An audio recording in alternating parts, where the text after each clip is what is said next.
Hey, what's up, guys? This is going to be a quick look at the Company of Heroes 2 upcoming expansion. It's a standalone expansion called the Western Armies. And you may recall that I gave Company of Heroes 2 a place in my top 10 of 2013, a list that I released earlier in the year. And Western Armies is the new, again, standalone expansion that's about to come out. Sega actually asked me, they said, do you want to get some hands-on time with this? Play against a developer. I said, hell yeah, let's do this. So this match here that you were seeing is all captured from the unreleased build. It's it's still a test build at this point, but it is very, very close to retail. It's coming out on June 24th, and yeah, we just jumped into it. Now, obviously, gameplay is very similar to Company of Heroes 2, but there are two new sides. You've got the U.S., and then you have a new German side called the Oberkommando West. I hope I'm saying that right. I believe I am. But it's still a Allies versus Axis type setup, at least when you're playing ranked games or standard auto match queue, but very much the same. You're still fighting for territory control. You're still going early game. Most likely you're pulling out mostly infantry, maybe even a little jeep. Well, actually, U.S. doesn't have a jeep at this point, but they have. I believe that they have a little land vehicle early game. I know that the Germans do. The Germans have a little like mini jeep of sorts that can actually lay down suppressive fire, which is pretty cool. So it takes away the need to go and tech to like machine gunner, stuff like that. But it is a really interesting side. It's kind of comparable to like a glass cannon type of setup when you're playing the Oberkommando West, in that they hit really hard. They're new pioneers. I'm trying to remember the name of Sturm Pioneers, I believe they're called, but they are super, super lethal up close. It's almost OP feeling, but obviously if a US or Russian player, or Russian faction, should I say, not somebody in Russia, but the Russian faction at Company Heroes 2, if they're going against the Sturm Pioneers, obviously the main thing to do is just stay away from them. Don't let them get close, because if they get close, they're going to cause a lot of damage. They also have an early flak truck. You guys saw me use it there a little bit. You can pump that out pretty quickly, and that thing does a lot of damage. The US side, they've got some tricks up their sleeves too. They do have a wide variety of different options to deal with the threat. They can lay down bunkers, they can man the bunkers, or even upgrade them with a machine gun. They have access to a variety of artillery type units that are relatively cheap, as does the Oberkommando West. They've got an artillery unit as well that does really, really good against infantry targets, and it can do a little bit of damage against vehicles too.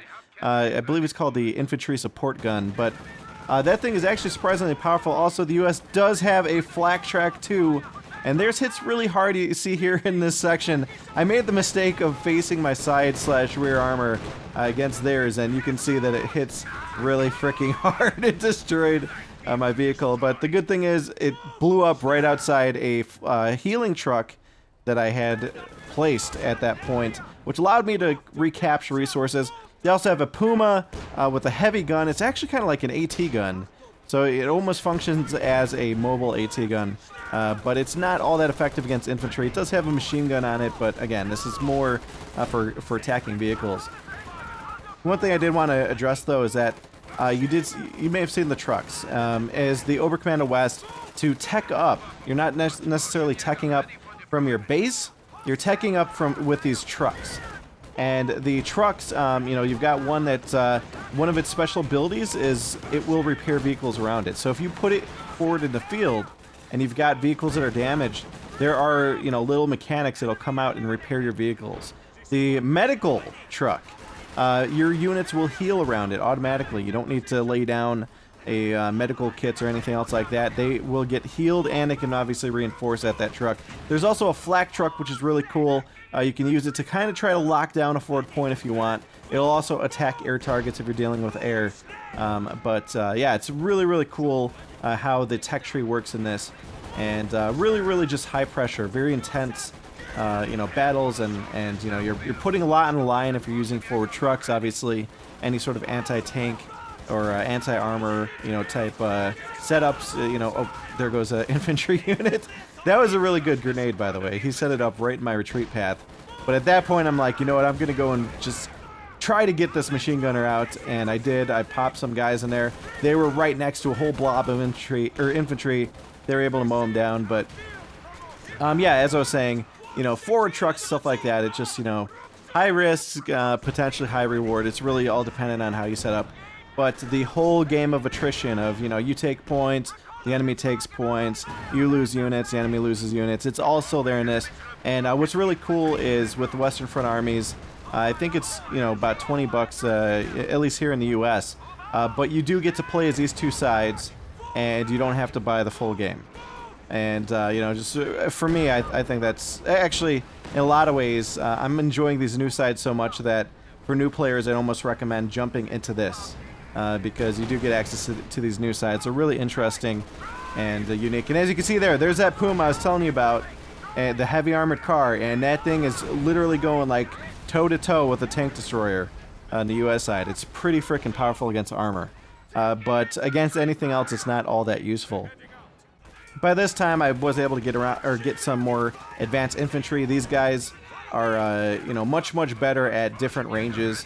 A number of different upgrades. You can see, though, the commander that I was playing, technically I could have had access to a machine gunner. I wasn't really using it this game. I didn't feel like I needed it because I had to be mobile so much.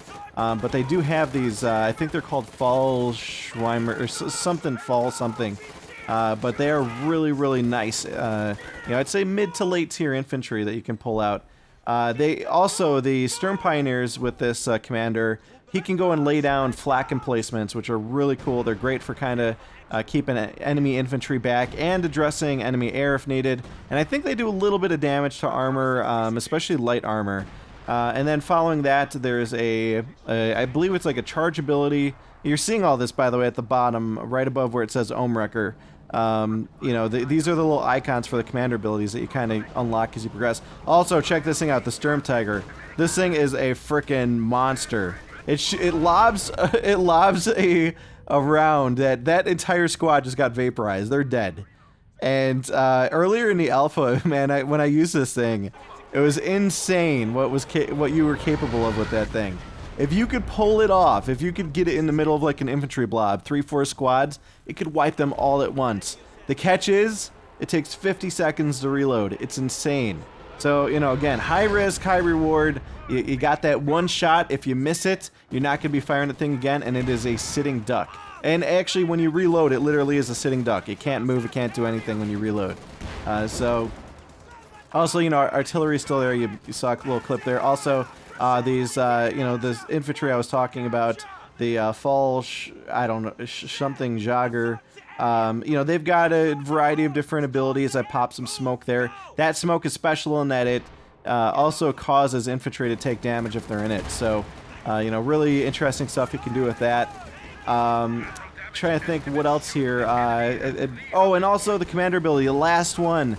I didn't really get to use it in this game too much, but actually I think I did use it. It wasn't shown because I really didn't land it. But you can put it on an enemy point, enemy controlled point. So let's say you've got an idea where their enemy infantry are. And by the way, that was a major fail. He got backup from another tank right as I pushed that Puma. That was a huge mistake. But I got out this Jagdpanzer, which was able to then address armor. But anyway, yeah, you know, just what that ability does is it calls in a, I believe there's Stukas. Is it Stukas? Or, man, I forget the name of the aircraft, but it calls in an aircraft that starts strafing and attacking units in the enemy sector, and then from there it drops off one of those falls, whatever they're called, infantry units, right there. So, you know, if you know that there's a blob of infantry there, you got the aircraft coming in, shooting them all up, they're probably going to retreat, but if not, that infantry comes down. Regardless, that infantry comes down, and it can start capturing that point. It can start mowing down the infantry. And by the way, RIP, you know, veteran unit right there. That thing, just unlucky hit there. I just lost that unit completely. But yeah, really cool stuff. You know, there's all new commanders for the new sides. Also, I do want to talk about how the U.S. operates. And by the way, there's another Sturm Tiger kill right there. Completely vaporized squad. But the U.S. side, they're actually a really interesting side as well. They've got a wide variety of infantry types, but they also have, like I said, they have artillery. They have a number of different tanks, which are kind of, they feel like more on the light side. But they can spam a little bit more. It's interesting how they play, as you can see here. This was a major fail on my part, where you know, I just pretty much, you know, had to deal with a huge swarm of enemy tanks, and just really difficult situation to deal with, although I did take out one there. But you know, I allowed my opponent, it potentially could have cost me the game. I allowed him to, you know, get a large number of tanks built, and I was having trouble addressing it. But going back to the US side really quick, and by the way, watch this anti-tank gun get completely vaporized. Literally, the whole gun is gone, like it's just gone. But the US, they actually have a base that they already have all their buildings built that they tech from. But they're very reliant on ammo if you want your infantry to get upgrades. So you have to research things like bazookas, you have to research bar rifles, stuff like that, and then you actually have to buy the bar rifles and whatnot from these little outposts that are inside your base. So there's really no base building, but there's a lot of teching and stuff that you have to do, and you know, it's definitely different from the classic Company of Heroes sides. By the way, there's a little mound there that you're seeing on the screen. There's a tank there that you see with like the little plow in the front. It can actually push these mounds of dirt and stone forward. I don't know if they could be destroyed or not, but they act as tank traps. It's kind of interesting. So that plow tank can actually set those things up, and I don't think there's a cost tied to it. But this is pretty much near the end of the game. It became a points game. It was really close for most of the session I had with the staff. Believe it or not, this match actually lasted an hour, which is usually, you know, for a 1 versus 1, that's kind of running long. But, you know, it was very intense, but a lot of back and forth.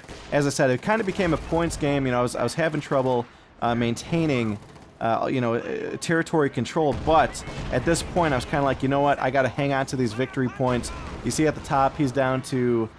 you know, under, what is that, 30? You know, I'm looking at my preview window here, but he was getting very low on his VPs. I was doing whatever I could to control them, and ultimately what I wanted to do was just win by VP, because I was starting to feel overwhelmed by his armor.